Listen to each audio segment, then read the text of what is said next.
Hey everyone, Charles here at eTrailer, and today we're taking a look at the Saris MHS Modular Bike Rack on a 2019 GMC Acadia. Because of the double tire hold, this bike rack can accommodate a lot of different kinds of bikes, especially your carbon frames and those with a custom paint job. Pretty much the only kind would be those with a fender, but you can carry up to 60 pounds per bike, and it does have a tilt-away feature, which is awesome. The only problem is with our long handlebars here, our hatch is going to make contact at about right here, but we can just take the bike off to be able to access that.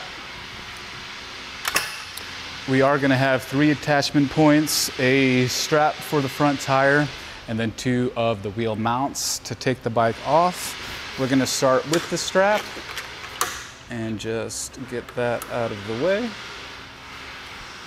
And then from here, we can go ahead and push on this gray button, swing that out of the way,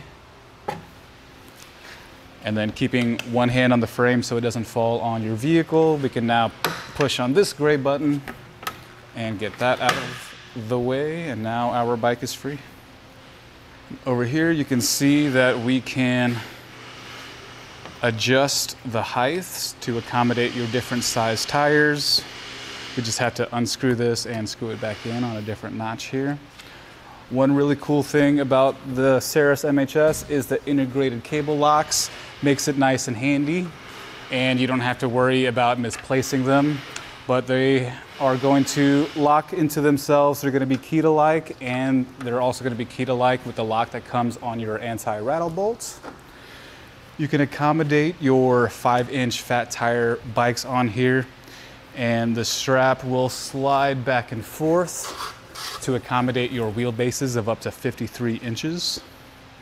And it is going to be made out of steel and aluminum, so even though it's relatively big, it's not going to be too heavy. And with the bike rack on the back of your vehicle, you have some added length.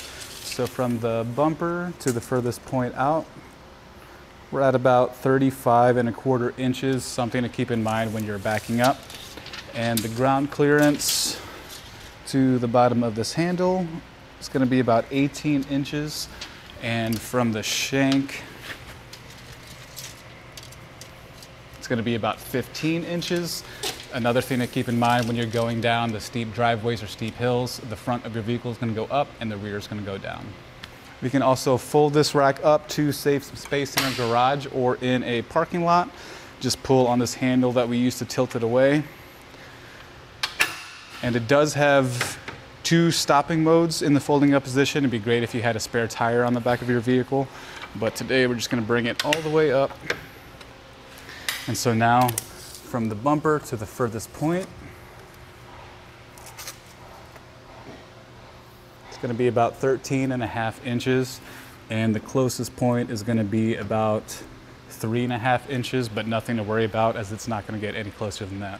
With this folded up, you are going to lose visibility from your rear backup camera as well as your license plate, but you are going to have full visibility out of your rear windshield. And over here we have our 2-inch shank that fits into our 2-inch hitch receiver, and the anti-rattle bolt reduces any play in the receiver tube. As you can see, as I'm shaking the rack, the whole vehicle is moving, ensuring its secure connection. Overall, this is a solid, well-built bike rack. I love the super smooth movements that this has. If you wanted something that's a little bit more economical, but with about the same features, check out the Rocky Mounts monorail bike rack. But other than that, this is a good choice. And that's going to do it for our look on the Saris MHS bike rack on the 2019 GMC Acadia.